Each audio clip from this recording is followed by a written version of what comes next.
what type of cask, what age of cask you should look at buying if you're going to take that step forward. Old cask versus young cask versus medium age cask. Now for me the answer is always you should only buy the age of cask that you're comfortable buying. There are a multitude of factors that come into the age bracket as well. If you are in the lucky position to be able to buy an older cask from a mainstream prestige distillery, and to caveat prestige, I would be saying one of the ones that is owned by one of those billion-dollar companies would be prestige. I would predominantly always veer towards older is better because it's rarer, such as the general rule in life. However, there is always money to be made with new make spirits, 3-year-old, 5-year-old, 10-year-old, 15-year-old. And that is about identifying and choosing the right brand at the right time from the right company.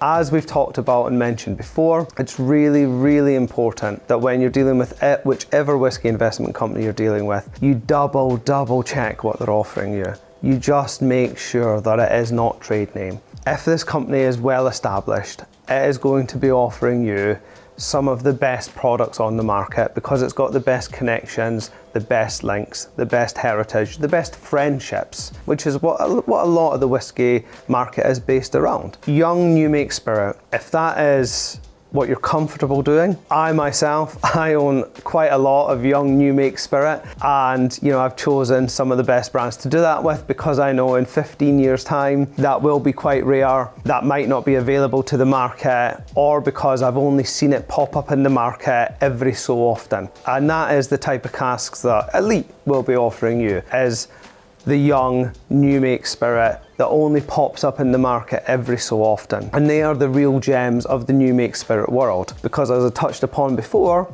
there is plenty of new make spirit out there that comes from distilleries that have no track record, that don't have a 25-year-old bottle of that version of their liquid on the shelves. And those are the ones to steer as far away from as possible, because those are the ones that somebody might be selling to you for £1,500, £2,500 and telling you that it'll be worth X in a certain amount of years. There is no track record there to prove that. However, if somebody is offering you, as we would do, a new make Bunnahabhain, a new make Ardmore, new make Coila, new make this, new make that, and it comes from one of the billion-dollar companies, then it is certainly worth, if you're comfortable with it, buying that cask of whiskey. As long as you can see it on a supermarket shelf, as long as you can see it on one of the main online big resellers of whiskey, as long as you can find independent bottling companies online who are bottling and selling this product, then you know that your investment in new make is going to be safe. Mid-range spirit,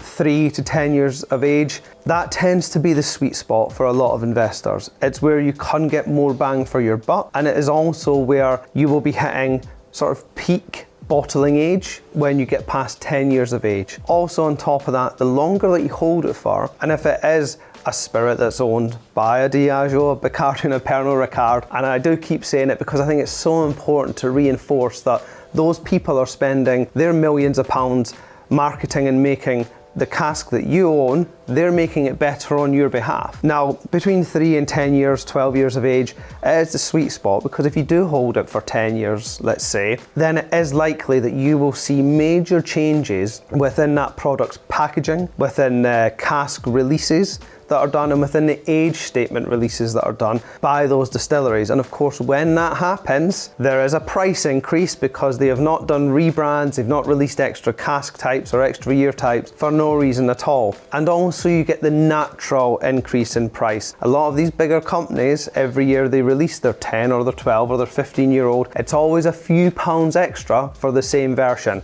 Obviously that takes into account inflation and various other factors, but again, that is the bigger company doing the work for you, and your cask is sitting right in that sweet spot.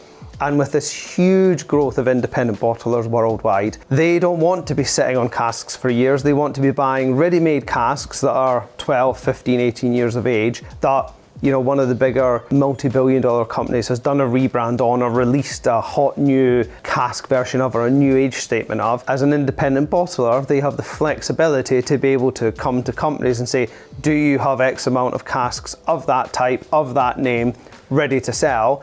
And of course, that is where you can get extra increases on your cask. The age conversation, it's a conversation that, you know, everyone's got their own point of view on. Everybody can rage and fight the good fight of new make spirit as hard as you could fight the good fight of 25-year-old plus. Ultimately, the answer is whatever you are comfortable with doing, as long as you've done your homework, as long as you have checked the company credentials and you can get your delivery order and you can see the name of this brand on a supermarket shelf or bottled by an independent bottler or on one of the big online resellers of whiskey. In the majority of cases, if you're sitting on it for your 10-15 years, you're going to make some good money off of it, and it's going to be the safe investment that you're looking to make. As always, if you have any questions, just drop them in the box below.